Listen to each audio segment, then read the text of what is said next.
नमस्कार. न्यूज डंकामध्ये मी महेश विचारे आपल्या सगळ्यांचं मनपूर्वक स्वागत करतो. मित्रांनो, ज्या वेळेला इतिहासाची एखादी गोष्ट जी आहे त्याविषयी चर्चा होते, त्यावेळेला भारताचा इतिहास सांगताना आपला इतिहास हा पराभूतांचा इतिहास आहे अशा पद्धतीने वारंवार कुठेतरी एक नरेटिव्ह सेट केलं जातं. जिथे इथे आपण गेलो ते पराभूत झालो, पराभूत केलं गेलं, आपली मानसिकताच पराभूतांची होती, अशा पद्धतीचं एक सातत्याने माहिती किंवा इतिहास सांगितला जातो.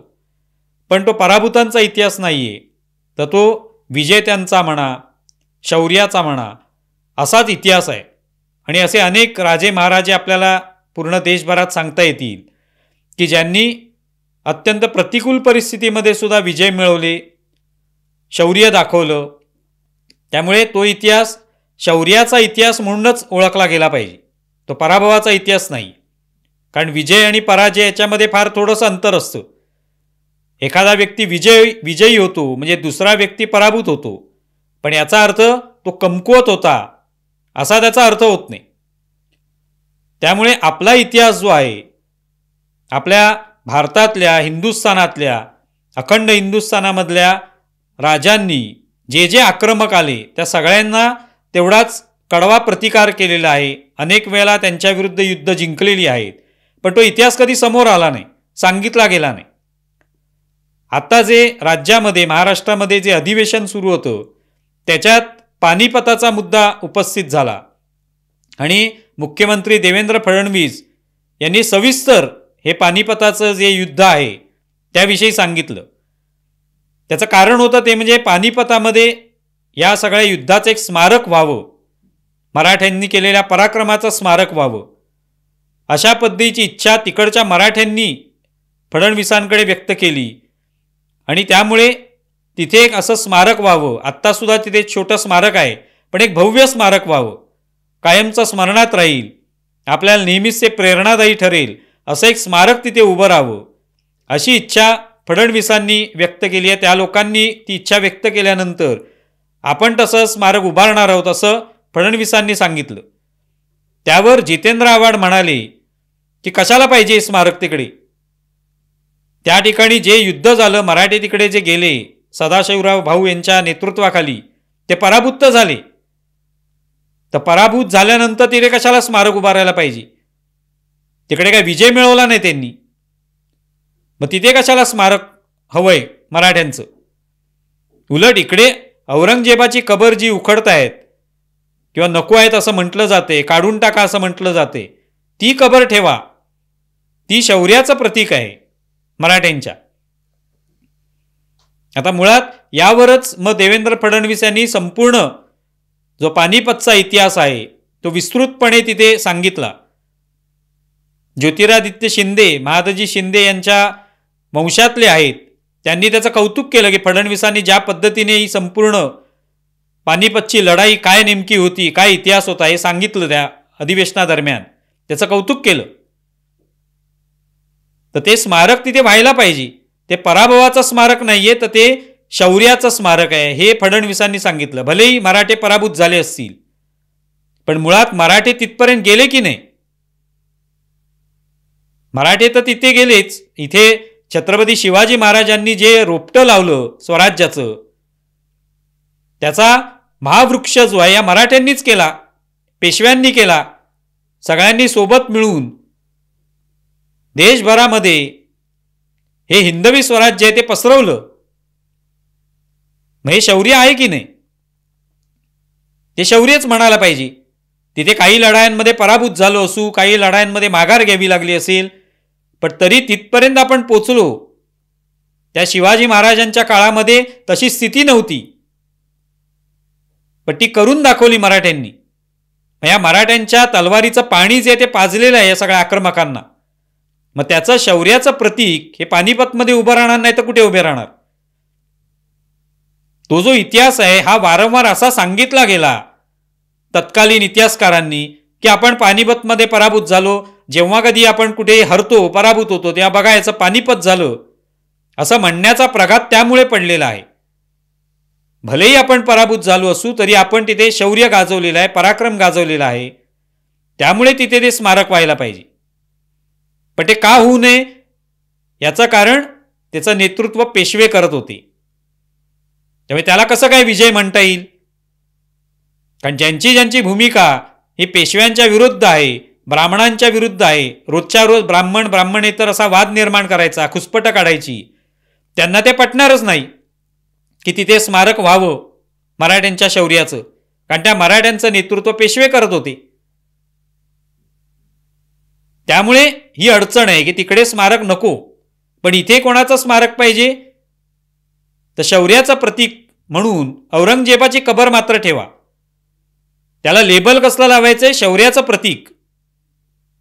शौर्य तर गाजवलेलंच आहे मराठ्यांनी. औरंगजेबाला 27 वर्षे इथे झुंजत ठेवलं, त्याला इथून जाऊच दिलं नाही, त्याला इथेच मृत्यू आला. त्याची जी इच्छा होती शिवाजी महाराजांचं निधन झाल्यानंतर आता आपण हे स्वराज्य लगेच बळकावू, आपल्या हाती लगेच येईल ते म्हणतो मोठ्या फौजेनिशी इथे आला खरा, पण इथेच 27 वर्ष त्याला राहावं लागलं. मराठ्यांनी त्याला झुंजवलं, दिवचलं आणि इथेच शेवटी त्याचा मृत्यू झाला. त्याला पुन्हा दिल्लीला काय जाता आलं नाही, दिल्ली काय पाहता आली नाही. हे शौर्य आहेच मराठ्यांचं, पराक्रम आहेच. पण मग ते तुम्ही लिहिणार की नाही औरंगजेबाच्या कबरीच्या बाहेर, की नुसतं बोलणार फक्त की ते शौर्याचं प्रतीक आहे म्हणून? मग तिथे बोर्ड लिहा एक बाहेर की ही औरंगजेबाची कबर आहे, क्रूरकर्मा औरंगजेबाची कबर आहे आणि हे मराठ्यांच्या शौर्याचं प्रतीक आहे. की याच क्रूरकर्मा औरंगजेबाने संभाजी महाराजांची हत्या केली आणि त्यानंतर मराठे अधिक त्वेषाने उसळून उठले आणि त्यांनी औरंगजेबाला अशा पद्धतीने लढा दिला की 27 वर्ष त्याला इथे झुंजावं लागलं आणि शेवटी इथेच तो मृत्युमुखी पडला. त्याला याच मातीमध्ये मराठ्यांनी गाडलं. हे लिहिणार का तिथे बाहेर? ती तयारी आहे का? ज्यांना हे शौर्याचं प्रतीक वाटतंय त्यांची, ते असेल तयारी तर ते तयार करा. तिकडे औरंगजेबाच्या नावावर कोणते उत्सव आणि किंवा आणखी काही तिथे फुलं वाहणं, चादरी वाहणं, यापेक्षा संभाजी महाराजांची जयंती ते साजरी करा, उत्साहाने साजरी करा. शिवाजी महाराजांची जयंती साजरी करा. ती तयारी आहे का? त्यामुळे स्मारक व्हायलाच पाहिजेत, पण त्याला लेबल दाखवून एक खोटं नरेटिव्ह जे आहे ते या निमित्ताने सेट केलं जातं की नाही ते शौर्याचं प्रतीक आहे. प्रत्यक्षात काय की कोणाला तरी लांगुल चालन करायचंय. ज्यांना वाटतंय औरंगजेबाची कबर असावी कारण ते आमचे पूर्वज होते असे वाटणारे अनेक लोक आहेत महाराष्ट्रामध्ये, देशभरामध्ये असू शकतील, की ते आमचे पूर्वज आहेत, त्यामुळे त्यांचा योग्य सन्मान राखला पाहिजे. ही भावना अनेकांची आहे आणि त्यांना बळ देणारे अनेक राजकीय नेते आहेत महाराष्ट्रामध्ये सुद्धा, अनेक संघटना आहेत, अनेक तशा पद्धतीचे विचार बाळगणारे लोक आहेत. त्यांना ती कबर हवी आहे तिथे, ती असायलाही काही हरकत नाही. ठीक आहे, आता इतकी वर्ष आहे तर असू द्यावी, पण मग बाहेर लिहा तिथे की हे मराठ्यांच्या शौर्याचं प्रतीक आहे, मराठ्यांनी याच औरंगजेबाला इथे गाडलेलं आहे, झुंजत ठेवलेलं आहे, त्याला इथे विजय मिळू दिला नाही, कितीही भलं मोठं सैन्य आणलं तरी. हे लिहिण्याची तयारी असेल तर ती कबर जी आहे ती ठेवा आणि तिथे लिहा हे शौर्याचं प्रतीक आहे म्हणून. त्या पानिपतमध्ये स्मारक नको, कारण तिथे मराठे पराभूत झाले असा नवीन इतिहास सांगायचा, नरेटिव्ह तयार करायचं, आणि इकडे मात्र औरंगजेबाची कबर हे शौर्याचं प्रतीक सांगायचं. पण फडणवीसांनी योग्य शब्दामध्ये पानिपतमध्ये मराठ्यांनी कसा पराक्रम गाजवला हे सांगितलं आणि छावा चित्रपटाच्या निमित्ताने संभाजी महाराजांनी कसं शौर्य गाजवलं तेही सांगितलं. त्याच्यामुळे कुठेतरी औरंगजेबाची कबर हटवण्याची मोहीम सुरू झाली, विचार मांडला जाऊ लागला आणि त्यातून अनेकांना वाटलं आता काय करणार, मग त्याला शौर्याची प्रतीक हे लेबल लावूया, म्हणजे आता कोणी हटवणार नाही, ते हटवूया नको, पण त्याच्या बाहेर शौर्याचं प्रतीक मराठ्यांच्या हे लिहिण्याची तयारी ठेवा. तो इतिहास तिथे एखाद्या शिलालेखावर लिहा, एखाद्या बोर्डवर लिहा, तो इतिहास उपलब्ध करून द्या तिथे येणाऱ्या लोकांना की हा खरा इतिहास आहे, औरंगजेब खरा कोण होता हे लोकांना सांगा. काँग्रेसचा एक आमदार कर्नाटकमधला एक पोस्ट करतो औरंगजेब आणि टिपू सुलतानाची, की हे तुमचे बाप आहेत म्हणून. म्हणजे हे यांच्या मनामधले विचार आहेत. म्हणजे शिवाजी महाराज, संभाजी महाराज यासारखे जे शूर योद्धे होते, ज्यांनी हे सगळं घडवलेलं आहे, ज्यांच्यामुळे आज आपण आहोत, ते दुय्यम. आणि औरंगजेब आणि टिपू सुलतान हे आपले बाप. ही कोणत्या पद्धतीची प्रवृत्ती आहे? ज्यांना इतिहास माहिती नाही, ज्यांना आपले वंशज माहिती नाहीत, पूर्वज माहिती नाहीत, ते अशा पद्धतीचा चुकीचा आणि मूर्खासारखा इतिहास सांगत असतात. म्हणजे नरेटिव्ह जे आहेत ते या निमित्ताने रोजच्या रोज हे तोडले जात आहेत. जे पसरवण्याचा प्रयत्न केला, आपण पराभूत आहोत, आपली सगळा इतिहास हा पराभूतांचा इतिहास आहे, तो पराभूतांचा नाही, शौर्याचा इतिहास आहे. फक्त तो लिहिला गेला पाहिजे. तिथे सगळीकडे तो लिहिला गेला पाहिजे. त्यांची स्मारक उभी राहिली पाहिजेत. संभाजी महाराजांचं स्मारक आणखी भव्य उभं राहिलं पाहिजे, जी घोषणा केलेली आहे अधिवेशनादरम्यान, आणि ते व्हायला पाहिजे. औरंगजेबाची कबर आहे, पण ती भव्य होता कामा नये. त्याच्या भव्यतेची आम्हाला गरज नाही. त्या पानिपतचंही स्मारक व्हावं. औरंगजेबाची कबर ठेवायची आहे तर तिथे बाहेर ते शौर्याचं प्रतीक कसं आहे मराठ्यांच्या, हा इतिहास लिहिला पाहिजे. थोडक्यात तो लोकांना समजला पाहिजे. आणि संभाजी महाराजांचं इथे भव्य स्मारक व्हावं, ज्यातून कळेल की त्यांनी कशासाठी बलिदान दिलेलं आहे, धर्मासाठी कसं त्यांनी बलिदान दिलं, यासाठी ते स्मारक हवंय. त्यातून हे सगळे नरेटिव्ह आहेत ते तोडले जाणार आहेत. संभाजी भिडे गुरुजी यांनी एक विधान केलं की छत्रपती शिवाजी महाराज हे काय सर्वधर्मीय नव्हते, त्यावरनं लगेच रान उठवण्यात यायला लागलं. कारण ही अशी माणसं आहेत की ज्यांना रोजच्या रोज ह्या सगळ्या राजांना, महाराजांना कुठेतरी पुरोगामी, सेक्युलर ठरवायचे.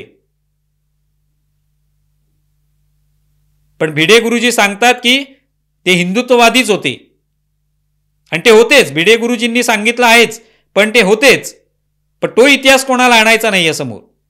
त्यामुळे ही नरेटिव्ह रोजच्या रोज तयार केली जातात. पानिपतमध्ये का नकोय, तर तिथे ते पेशव्यांनी लढलेले युद्ध आहे, त्याला विजय कसं म्हणणार किंवा त्याला शौर्य कसं म्हणणार, ते स्मारक नकोय. पण इथे मात्र औरंगजेबाची कबर हवी आहे, कारण काही लोकांच्या मनात आहे अजून औरंगजेब आपला पूर्वज आहे. मग त्यांच्यासाठी, त्यांच्या लांगुल चालनासाठी तरी ती ठेवली पाहिजे. मग त्याला काय लेबल लावायचं? शौर्याचं प्रतीक आहे. तुम्हाला या संदर्भात काय वाटतंय जरूर कळवा. आमचा व्हिडिओ जास्तीत जास्त लाईक करा, शेअर करा, आणि आमचं यूट्यूब चॅनल सबस्क्राईब करा. धन्यवाद.